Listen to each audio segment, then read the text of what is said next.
Physical inactivity is one of the main factors driving non-communicable diseases, such as obesity. Yes, obesity is a disease, which then increases the risk of numerous other health complications. The World Health Organization and the World Obesity Federation noted that not only obesity is a chronic, but also a complex disease. Nevertheless, don't worry, there are solutions. Hi, I'm Dr. Nisa Nabila and you're watching My Body, My Life.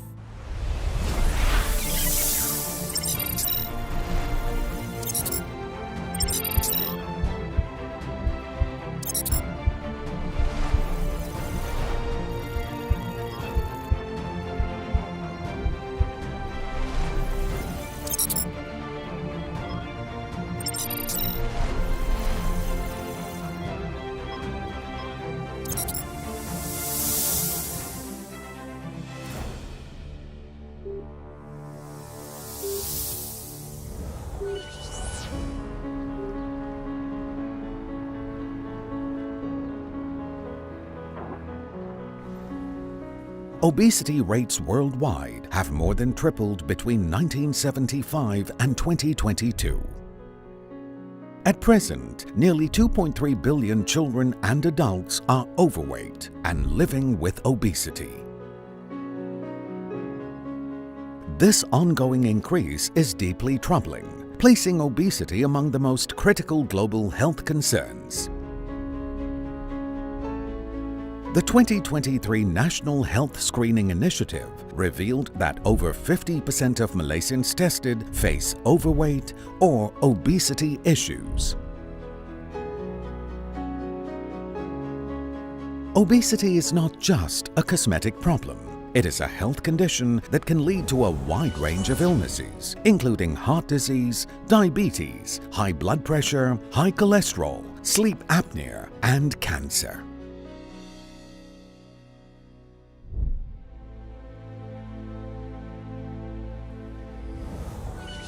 Obesity is defined as a medical illness. It's actually a group of diseases that risk your life. And when the amount of weight exceeded the capacity of your organ to withstand and take it over. Actually, globally, it is a big issue, obesity, especially in countries like in the US and also in our part of the world, where I think more than 50%, 54% of people are actually obese in this world. We are actually a champion in this field. About 54.5% of women and 45% of men in Malaysia are actually considered obese and overweight. And not only obesity for adults, we are talking about childhood obesity as well. Also is considered one of the very high number, I would say top 1 or top 3 in the obesity for adult and even for childhood as well.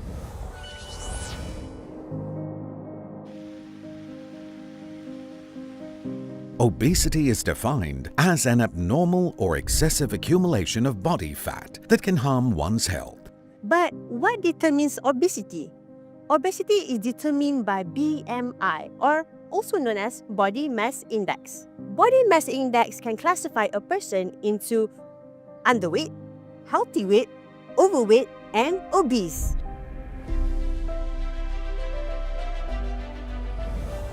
It's a formula we use to see the physical condition of the patient. So the way we calculate is patient's body weight in kilogram divided by the height of the person by the power of 2. Now that BMI, from the BMI you classify people from normal weight, overweight, then you have the 3 classes of obesity, class 1, class 2, class 3. Then we go for a different category, those are super obese people who have a BMI more than 50. Then they have another 3 categories, super obese 1, super obese, and ultra super obese. These are the main. Teen and children actually are growing, right? So you still can use the BMI, but it may not be as accurate because they are constantly changing their body. But once we are adult, we stop growing. So it's a little bit different when you measure for teen and adults.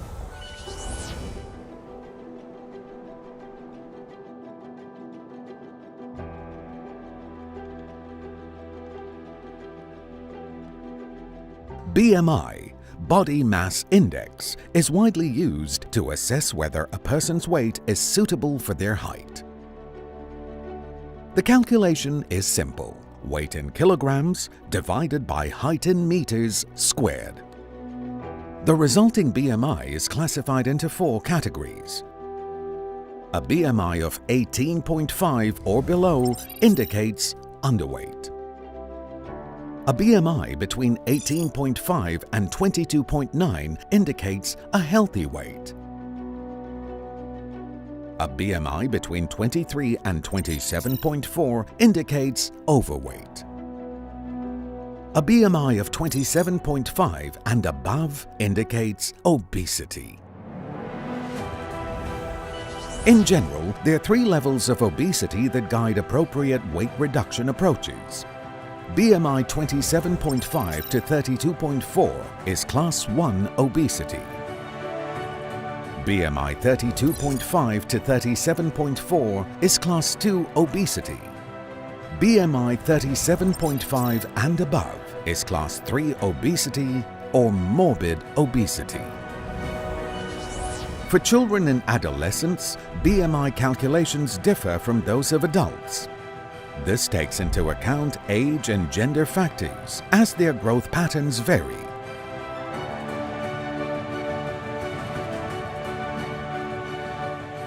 We can't apply BMI on pregnant lady as well because they are pregnant. They have 2 live there, the baby is there, so I just can't apply on them. Elderly people and athletes, sometimes athletes, they're actually building a lot of muscle. So they may not be obese, but BMI be a bit high because of muscle bulk. Same goes for elderly. They may not be obese, but they have a lot of muscle wasting. So it is a little bit different. So it may not be so accurate when you come to the BMI for this group of people. We don't have a lot of weight, but when the weight is all the fat distributed in the abdominal part, which we call it abdominal obesity, or we call it central obesity, these type of people, they will have more problems. Diabetes, hypertension. For females, they have all this infertility problem. And there is, they call it something we call WHR, waist-hip ratio. So anybody like for female, between 0.7 to 0.79, that's considered okay. For male, anything below than 0.9, that's also considered okay. BMI pertama kali waktu umur saya dalam, bila kita dah nampak naik sikit tu, dalam awal-awal 30-an lah, tu baru rasa macam macam dah berat sikit lah. Tu yang start saya buat pertama kali. Doktor kata, Puan, you punya weight ni sekarang ni dah border, so kita tak boleh nak proceed dekat normal ward yang biasa. Tu yang start trigger saya, yang rasa macam oh, saya kena buat sesuatu.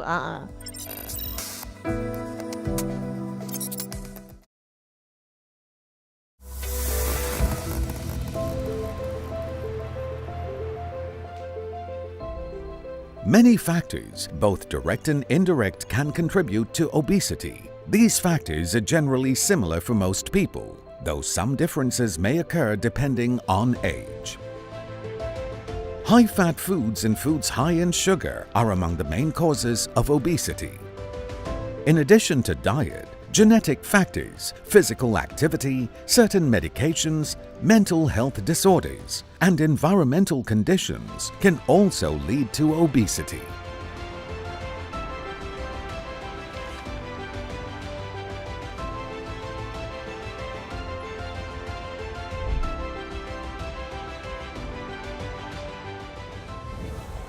I think the biggest risk factor is eating habits, right? So a lot of us have different kinds of eating habits.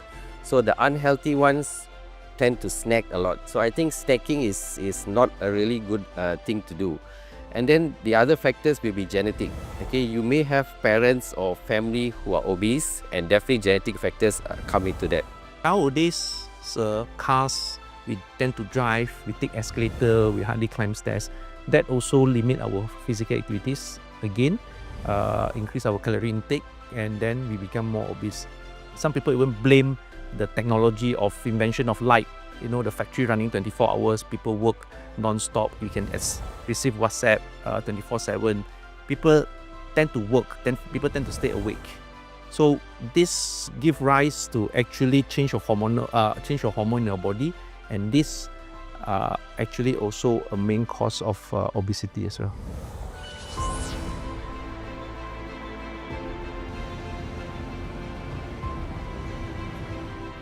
There are many factors that can lead to obesity, and one of the most significant is an unhealthy diet high in calories or sugar, such as fast foods, soft drinks, or alcohol.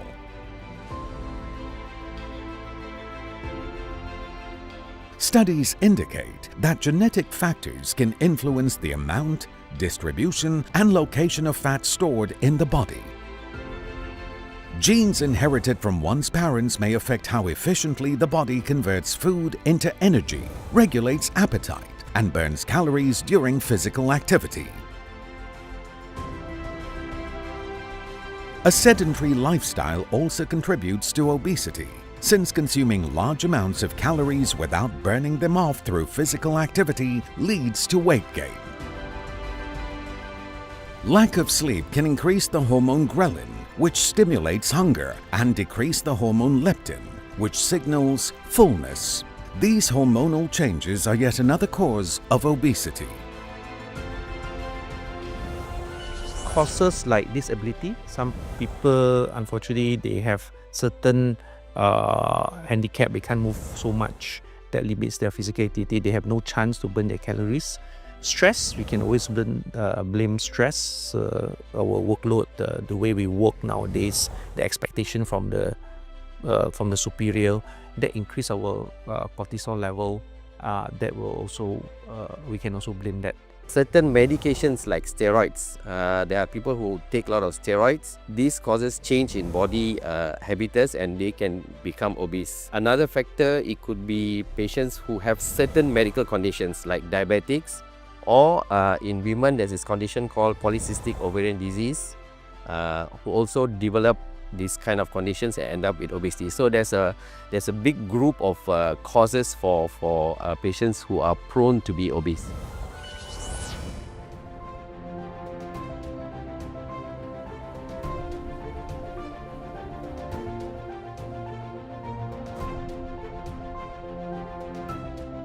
As people age and their physical abilities decline, their metabolism often slows down and they may become more sedentary.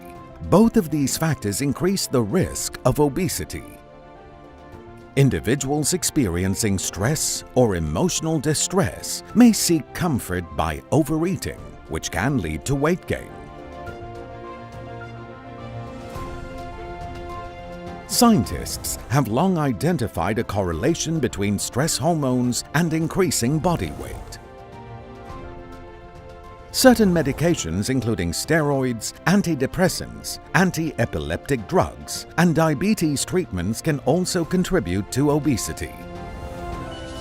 Weight gain can also occur as a side effect of conditions like metabolic syndrome or insulin resistance, as well as polycystic ovary syndrome, PCOS, a hormonal disorder that can cause infertility in women.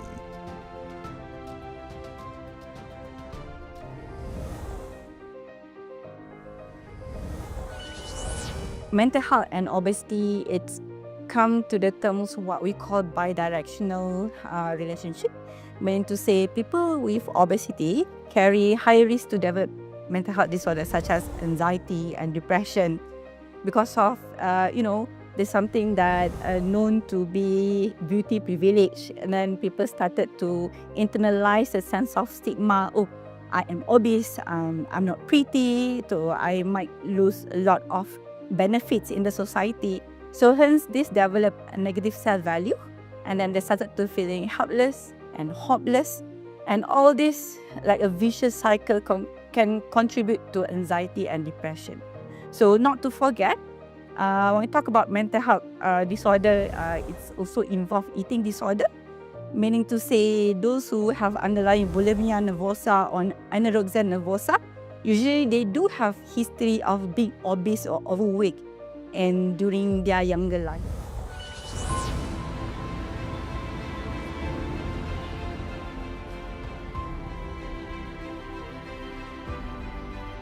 Many individuals with obesity often grapple with emotional turmoil, low self-esteem, body image dissatisfaction, and a reduced quality of life. All of these factors can unknowingly impact their mental health. Mental health and obesity are closely intertwined. For example, individuals who are depressed are more likely to develop obesity, while those who are obese are also at higher risk of experiencing depression. Scientific research suggests that between 20 and 60% of people with obesity suffer from psychiatric disorders. Beyond depression, mood disorders, schizophrenia, ADHD and trauma are among the mental health conditions that can affect individuals with obesity. So far, Alhamdulillah untuk saya tak ada kacau mental lagi. Mungkin sebab saya keep on stay positif walaupun dalam keadaan kita macam ni. Kita punya lifestyle, saya punya lifestyle tu agak berbeza sikit sebab mungkin salah satunya sebab faktor kerja. Saya kerja dengan ikut shift. Jadi bila kita kerja shift ni, waktu makan kita pun dah tak menentu. Lepas tu kita tak ada exercise sebagainya kan. Yang itu yang buat dia cenderung untuk naik lah.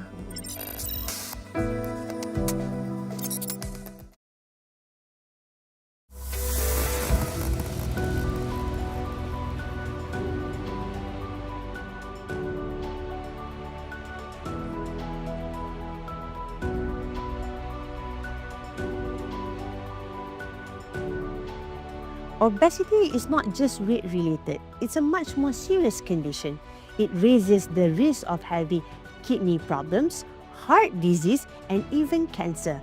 It weakens your bone and it also affects your reproductive system.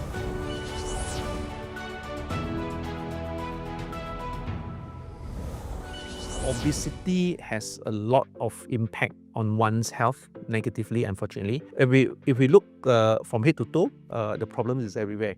Basically, because you are make the body acting against itself, and you are keep resisting this till the body will give up and get tired, and the illness is going to go. If you want to name any organ that can be involved, all the organs can be involved.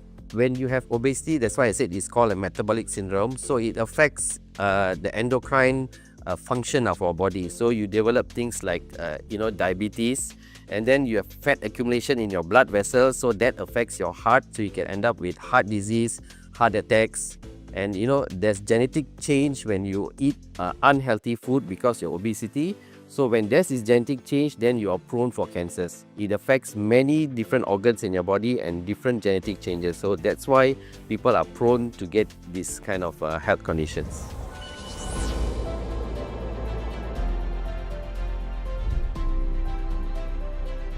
Obese individuals face a higher risk of developing serious diseases or health complications. Obesity is a significant contributor to heart-related illnesses, which continue to be the leading cause of death in Malaysia. Excess weight forces the heart to work harder to pump blood throughout the body, increasing arterial pressure and raising the risk of high blood pressure. It also disrupts the body's ability to metabolize fats, leading to elevated LDL cholesterol levels that are harmful to health. Type 2 diabetes is especially common among obese individuals. Obesity doubles the risk of developing osteoarthritis, a joint disease affecting areas like the knees, hips, and lower back. Additionally, the higher the body weight, the greater the risk of gout, a condition linked to elevated uric acid levels in the blood. Respiratory issues are another complication of obesity, often resulting in conditions such as asthma and sleep apnea. Research has shown that excess body fat significantly raises the risk of certain cancers, including colorectal, breast, uterine, esophageal, kidney, and pancreatic cancers. Don't let obesity slow you down. Eating healthy and staying active will help to reduce your health issue and manage your weight. In severe cases, treatment to lose weight can be from medication and surgery, but it depends on every individual needs. Most importantly, find your licensed doctors for the best approach.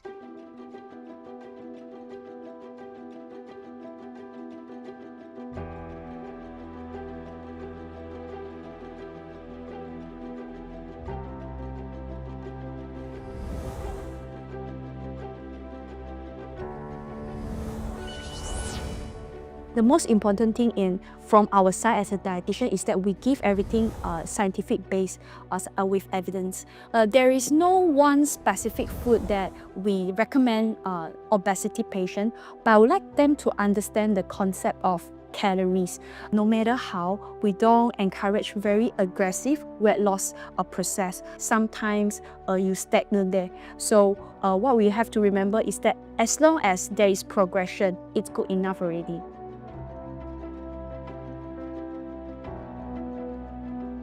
First thing, if people who have challenges to do activity, they don't have time, they don't have place, they must make a conscious effort. We want cardiovascular, we want muscle, and we want people to do as much activity in a day that can help them burn fat. If they can do these two on a regular basis, definitely they'll start seeing change. And once they start seeing change, they get motivated to continue on with their exercises. Treating obesity with underlying mental health disorder, we will offer talking therapy, or we call it as psychotherapy, that bring good evidence for those who have underlying obesity, what we call cognitive behavioral therapy. So other than talking therapy, so we would encourage them to join support group, practice healthy lifestyles, healthy diet, and also we encourage them to practice relaxation therapy. We call it as mindfulness-based therapy, where we want them to focus on their healthy and mental well-being recovery journey.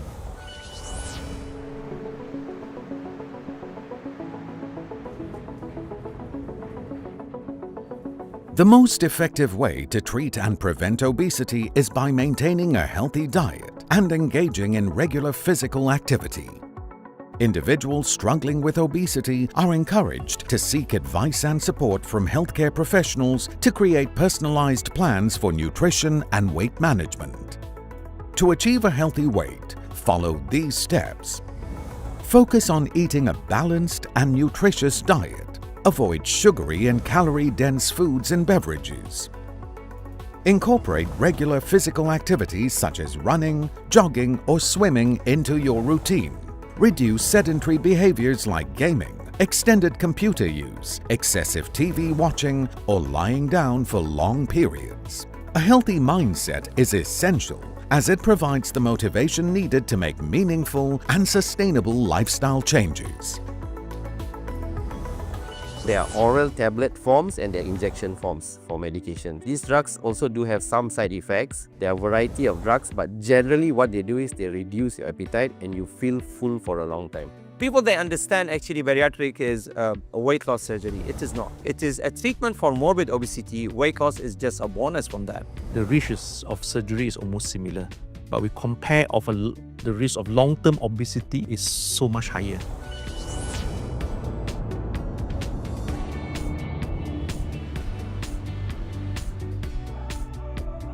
There are several medications that can help with weight loss.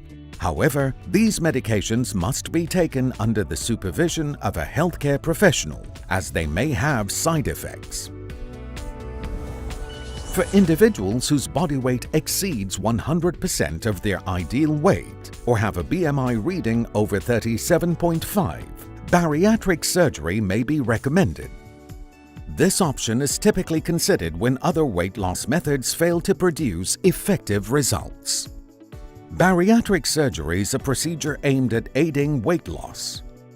It works by altering the digestive system, either by reducing the size of the stomach or bypassing a portion of the small intestine. Kita slowly turunkan berat dengan cara amalkan gaya hidup yang sihat lah. Mungkin slowly kita brisk walk balik dan saya buat intermittent fasting. Tapi selepas saya amalkan gaya hidup sihat, alhamdulillah lah ada perubahan yang orang kata sikit-sikit tu yang kita nampak perubahan dia compare daripada yang sebelum ni. Obesity affects every aspect of life. From health to relationships, its impact is profound. This is why fostering awareness of a healthy lifestyle is so important. It begins with yourself and extends to your loved ones. A healthy body nurtures a healthy mind. I'm Dr. Nisa Nabila, and thank you for watching My Body, My Life.